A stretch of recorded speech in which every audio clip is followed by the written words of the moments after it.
Assalamualaikum warahmatullahi wabarakatuh. Waalaikumsalam warahmatullahi wabarakatuh. Sahabat Humasa Channel, jumpa lagi dengan saya Irma di podcast Humasa dalam Bincang Kehumasan. Dan seperti biasanya di studio kami kedatangan tamu-tamu yang sangat luar biasa. Pada saat ini tamu kita adalah dari Balai Diklat Keagamaan Manado. Hadir bersama-sama dengan kami di sini Bapak Rahmat Domu. Assalamualaikum Pak. Waalaikumsalam Ibu Irma. Ya, ada juga Ibu Sulistiawati Paita. Assalamualaikum Bu Waalaikumsalam. Iya, dan ada Ibu Selvi Ambaru. Assalamualaikum Bu Selvi. Waalaikumsalam warahmatullahi wabarakatuh. Iya, baik. Sahabat Humasa, kita langsung akan menyapa Bapak dan Ibu yang hadir pada kesempatan ini dari Balai Diklat Keagamaan Manado. Untuk yang pertama kali kami akan menyapa dulu Bapak Rahmat Domu. Iya, Bapak Rahmat Domu, bagaimana kabarnya Pak? Alhamdulillah kabarnya baik, sehat walafiat. Alhamdulillah, iya.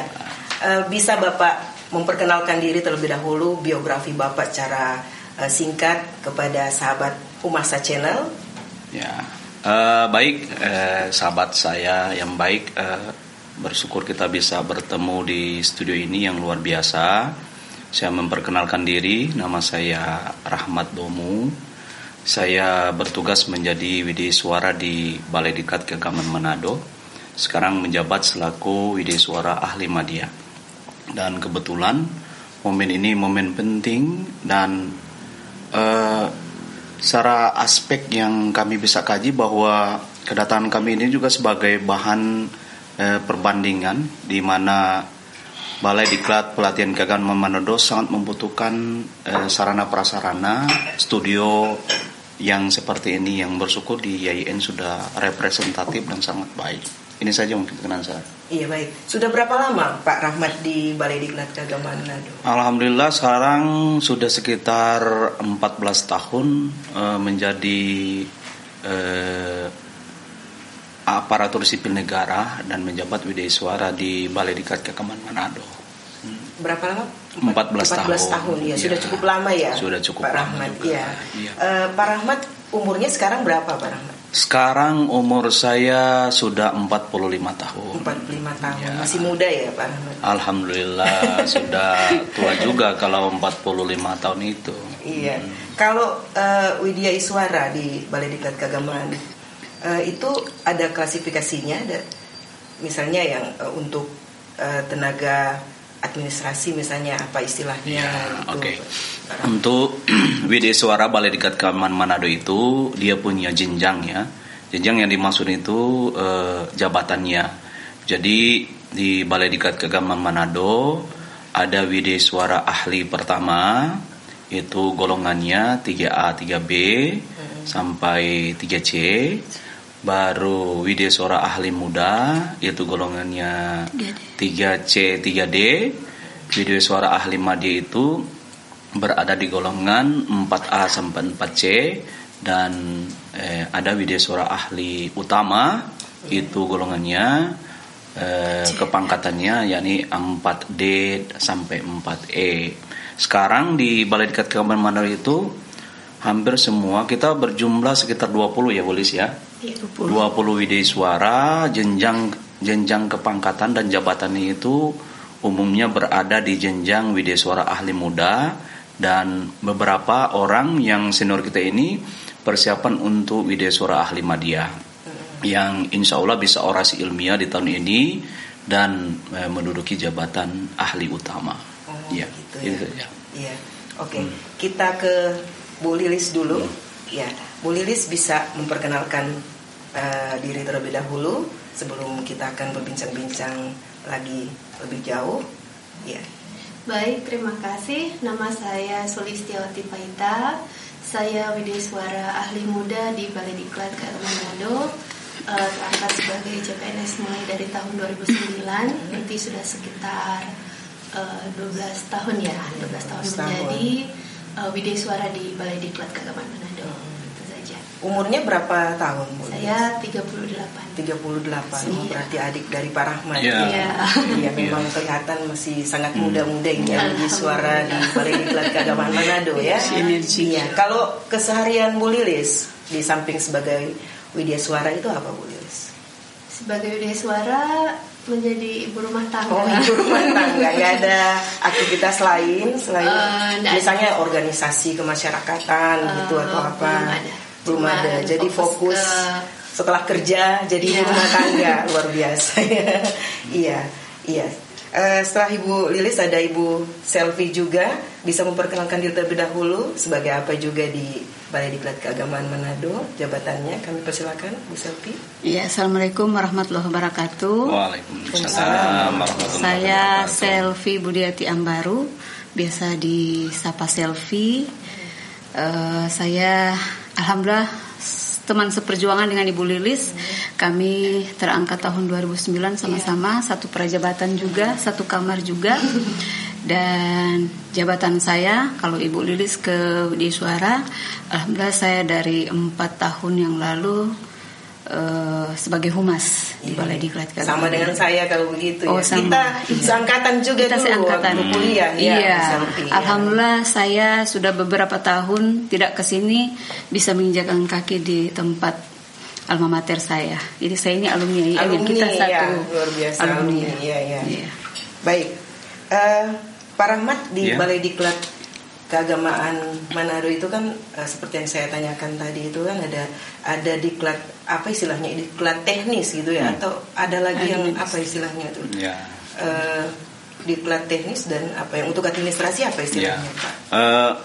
Untuk diklat yang berada di Balai Diklat Keagamaan Manado, memang lingkupnya ada membaginya menjadi dua ya, lingkup diklat administrasi dan lingkup diklat teknis.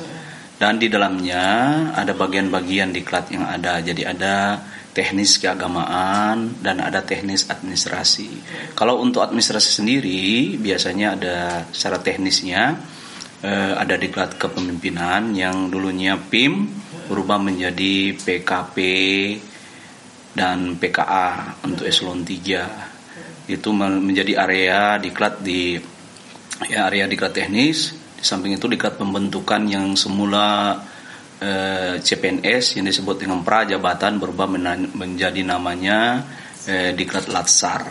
Di samping itu tidak hanya diklat secara klasikal yang dibawahi oleh Kementerian Agama atau Balai Diklat Keagamaan Manado, tetapi dia juga ada di musim pandemik ini ada diklat PJJ, pelatihan jarak jauh, dan yang semula diklat bernama diklat sekarang berubah menjadi pelatihan.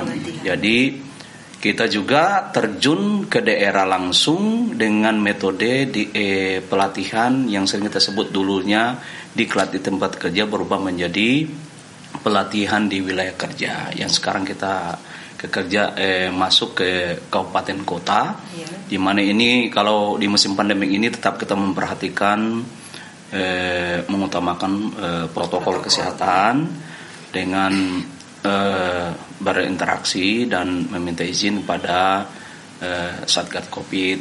Jadi semoga kita menjalankan diklat di wilayah kerja ini selalu menjaga itu, dan diharapkan output diklat itu, output pelatihan itu bisa dicapai dengan baik. Itu harapan-harapan. Jadi di samping diklat tadi klasikal yang langsung berada di Balai Diklat, kita juga menyelenggarakan diklat pelatihan di wilayah kerja. Di samping pelatihan di wilayah kerja, diklat online blended ya, kita lakukan juga itu. Dan di tahun juga ini sebagai bahan informasi kita akan persiapan diklat pembentukan yakni latsar. Semoga sudah di musim zona hijau ya, supaya kalau latsar itu dilakukan dengan cara PJJ blended terasa tidak mengena. Jadi kita pinginkan melalui tatap muka dengan prosedur protokol yang ketat. Itu saja harapan-harapan kami. Termasuk di IAIN juga ya. Iya, jadi kita harapkan menjadi peserta latsar. Berikut juga bagi jabatan kepengawasan, kita ada pelatihan pendidikan pelatihan kepengawasan yang dulunya eselon 4. Baru ada pelatihan pendidikan pelatihan administrator untuk eselon 3. Jadi ini perubahan-perubahannya banyak sekali karena ingat bahwa Diklat itu induk pembinanya adalah lembaga administrasi negara. Jadi kurikulumnya dikemas oleh lembaga administrasi negara, dan selaku induk pembina juga eselon 2 kita adalah Pusdiklat, baik dia Pusdiklat teknis maupun Pusdiklat administrasi, dan eselon satunya adalah Badan Litbang dan Diklat keagamaan. Oh gitu. Ya, itu kalau lingkupnya di mana saja, daerah mana saja kalau untuk Balai Diklat Keagamaan Manado? Jadi sesuai KMA yang ada, yang semula kita wilayah kerjanya sampai di Maluku Utara. Jadi wilayah kerja pertama kita itu sebelum KMA baru keluar. Wilayah kerja kita yakni Provinsi Gorontalo, Maluku Utara, dan Provinsi Sulawesi Utara. Tetapi karena Ambon wilayah kerjanya yang semula Papua berdiri sendiri, maka sekarang wilayah kerja kita sudah berada di wilayah Sulawesi Tengah, Palu, Gorontalo dengan Sulawesi Utara, dan Maluku Utara ditarik kembali masuk ke Ambon. Ini jadi 3 wilayah kerja yang menjadi sentral atau kewenangan Balai Diklat Keagamaan Manado, yang wilayah kerja ini yakni wilayah kerja Provinsi Gorontalo, Provinsi Sulawesi Utara, dan Provinsi Sulawesi Tengah. Ini baik. Terkait dengan sekarang ini kan ada penyederhanaan Pak Rahmat untuk ke jabatan fungsional itu. Nah, apa tidak ada rencana bahwa akan ada diklat yang berkaitan langsung dengan jabatan fungsional ini, Pak Rahmat? Ini sesuai instruksi Menpan bahwa jabatan struktur yang ada diharapkan Kementerian Agama itu di Desember nanti semua jabatan struktur itu mau ke arah jabatan fungsional tertentu. Jadi untuk di Balai Diklat itu jabatan struktur umum secara umum itu sekarang hampir semua jabatan-jabatan yang ada itu kembali ke jabatan fungsional tertentu, misalnya arsiparis, analis kepegawaian, bendahara pengeluaran, bendahara penerimaan, dan seterusnya.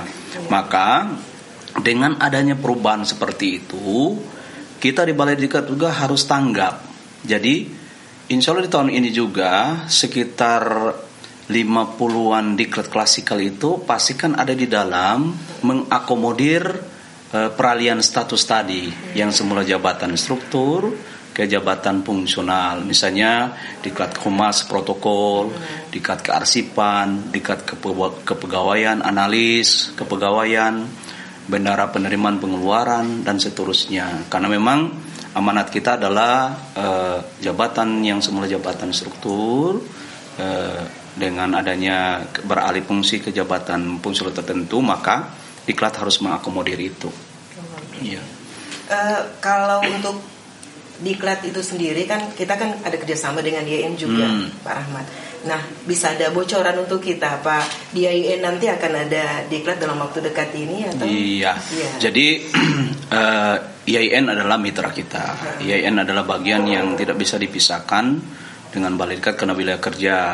Jadi kalaupun ada permintaan diklat-diklat yang di misalnya pelatihan wilayah kerja, maka Balai Diklat itu akan mengakomodir.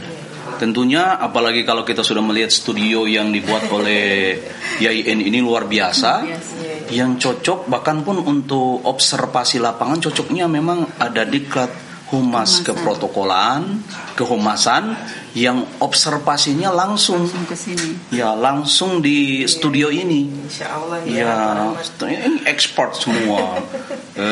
Studionya luar biasa. Balai Diklat pun memang menjadi potret kita ini. Iya, jadi memang jalan-jalan Tuhan Pak Rahmat. Iya, seperti itu. Studionya luar biasa, SDM-nya luar biasa.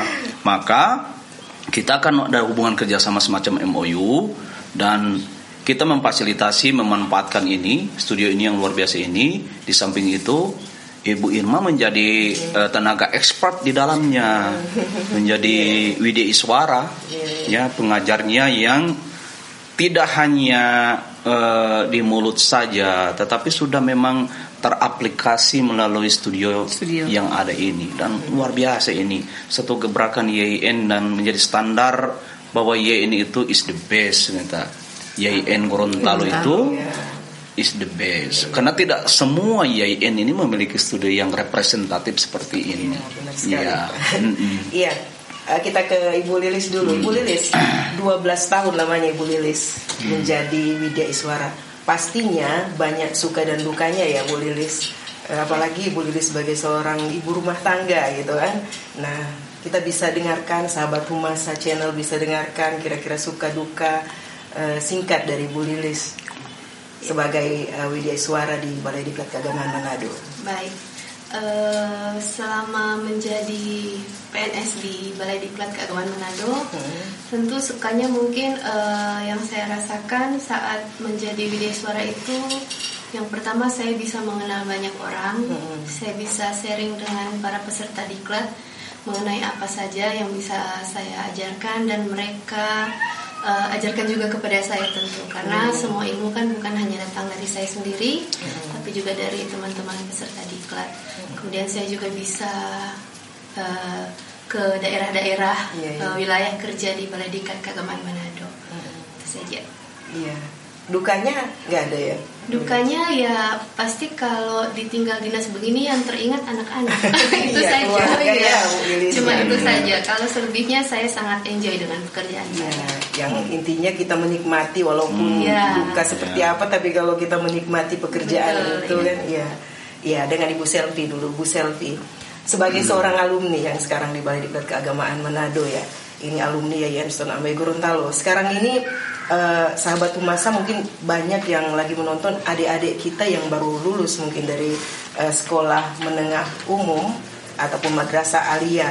Nah, saya menginginkan sebagai seorang alumni Bu Selvi bisa memberikan motivasi kepada sahabat Humasa, khususnya yang adik-adik kita yang mungkin sekarang ini lagi bingung memilih perguruan tinggi mana untuk mereka melanjutkan studi mereka. Silakan Bu Selvi bisa memberikan motivasi kepada mereka untuk jangan salah memilih perguruan tinggi nantinya, ke IAIN saja kalau Oke. Kalau saya ya Bu Irma sebagai seorang alumni, terus terang waktu saya masuk ke Balai Diklat itu awalnya kaget juga dengan pekerjaan Balai Diklat yang super padat. Kalau di kantor-kantor lain ya sesuai jadwal lah kalau pulang kantor. Tapi kalau di Balai Diklat itu kalau jam mengajarnya sampai malam, berarti kita sebagai pegawai juga harus pulang sampai malam. Nah, saya sebagai alumni berharap kepada adik-adik sekalian, yang pertama itu harus ada niat dulu. Niat, kemudian yang kedua dibarengi dengan ikhlas, kemudian suka. Minat itu harus ada Bu Irma. Karena begini, kalau seseorang itu masuk perguruan tinggi kemudian dia masih sukar untuk memilih jurusan, habis ini saya mau kemana, terus apa yang saya lakukan, saya rasa itu dihilangkan saja. Karena seperti contohnya saya dengan Ibu Irma ini kan kita jurusannya tarbiyah, pendidikan. Toh pada endingnya kita jadi humas, yang sebenarnya ilmu ini kita tidak dapatkan pada masa kuliah dulu, sebenarnya begitu ya. Kemudian saya pribadi sebelum jadi humas ini saya pegang keuangan juga, bertolak belakang dengan ilmu yang saya dapatkan di IAIN. Bagaimana seorang tarbiyah jurusan pendidikan terus disuruh pegang keuangan? Kan harusnya kalau Ibu Lilis, Pak Rahmat memang ada background untuk itu, tapi kalau saya nggak ada. Tapi karena niat tulus, ikhlas dan suka, minat itu ada, sehingga alhamdulillah. Jadi ini kita ajak. Iya, oleh karena itu adik-adik yang mungkin sempat menonton acara ini, mari sama-sama kita hidupkan IAIN Sultan Amai Gorontalo silakan adik-adik untuk datang mendaftar di sini karena sudah banyak bukti saya Ibu Irma ini adalah alumni di sini dan banyak teman-teman kita yang lain. Alhamdulillah alumni kita tuh tersebar di mana-mana. Jadi kalau adik-adik mau ke pengadilan agama ada alumni YIN. Kita mau ke kejaksaan ada alumni YIN. Ke Balai Diklat alhamdulillah ada saya meskipun hanya seorang diri. Iya, belum lagi di tempat-tempat yang lain. Jangan ragu ya, pilih YIN Sultan Amai Gorontalo. Pilih YIN Sultan Amai Gorontalo. Yakin dan percaya bahwa adik-adik pasti bisa. Oke, luar biasa ya motivasinya Ibu Selvi ya. Iya, terakhir ya. Pak Rahmat dan Ibu Lilis, YIN Sultan Amai Gorontalo sekarang ini sedang dalam proses, sedang bertransformasi untuk menuju ke UIN Sultan Amai Gorontalo. Luar biasa. Iya. Kita doakan bersama ya bisa segera terwujud. Amin. Terakhir saya ingin mendengarkan kira-kira ada pesan-pesan dari Pak Rahmat yang terakhir untuk YIN Sultan Amai Gorontalo yang sedang beralih status menjadi UIN Sultan Amai Gorontalo. Ya, kalau saya sih dengan melihat fasilitas, sarana prasarana, SDM yang ada di YIN Sultan Amai Gorontalo, satu keharusan bahwa di Provinsi Gorontalo itu kita terutama di lini Kementerian Agama, YIN kita yang begitu bagus ini diharapkan segera mungkin untuk bisa ke UIN ya. Jadi ini harapan juga bagi masyarakat yang pingin memuliakan atau pingin menyekolahkan atau pingin menimba ilmu, ayo datang ke YIN Sultan Amai Gorontalo. Ingat bahwa SDM dari tenaga pengajarnya, berikut SDM dari semua lini yang ada di sini sudah sangat luar biasa. Kapan lagi kita, dan semoga kita berdoa bersama dalam waktu dekat YIN Sultan Amai Gorontalo ini sudah menjadi universitas ya Islam negeri standarnya. Amin. Karena sarana prasarana ini sangat luar biasa, didukung SDM yang luar biasa juga, dan di kota Gorontalo yang nuansa keagamaan luar biasa. Harapan saya jangan pernah untuk salah memilih perguruan tinggi. Kalau saya mengharapkan YIN atau alih status ke UIN, pilihlah YIN Sultan Amai Gorontalo atau UIN Sultan Amai Gorontalo yang luar biasa. Iya, terima kasih Pak Rahmat. Ibu Lilis. Ya, terima kasih. Jadi dengan melihat berbagai kemajuan yang ada di YIN Sultan Amai Gorontalo sejak kami datang ke sini sampai dengan sekarang, kemajuannya sangat luar biasa. Sampai saya yakin dan percaya bahwa YIN Sultan Amai Gorontalo ke depan saat menjadi UIN itu akan semakin sukses, apalagi berada di kota Gorontalo yang dikenal dengan istilah kota pendidikan ya. Jadi saya yakin dan percaya akan banyak anak-anak yang tertarik untuk sekolah atau kuliah di YIN Sultan Amai Gorontalo. Terima kasih banyak. Iya, jadi kita berdoa bersama dan mohon doa dan dukungan dari Bapak dan Ibu. Semoga UIN Sultan Amai Gorontalo segera terwujud ya. Amin. Baik, demikian podcast kami dalam Bincang Kehumasan dengan tamu-tamu kita pada kesempatan ini dari Balai Diklat Keagamaan Manado. Saya mewakili Sivitas Akademika YIN Sultan Amai Gorontalo mengucapkan banyak terima kasih kepada tamu-tamu kita pada kesempatan ini, Pak Rahmat Domo, Ibu Sulistiawati Paita dan Ibu Selvi Ambaru yang telah berkenan mampir di studio kami, studio kehumasan YIN Sultan Amai Gorontalo. Insya Allah kita akan berjumpa di lain waktu. Baik sahabat Humasa Channel, demikian perjumpaan kita pada kesempatan ini. Saya Irma undur diri. Terima kasih dan billahi taufik wal hidayah. Assalamualaikum warahmatullahi wabarakatuh. Waalaikumsalam warahmatullahi wabarakatuh.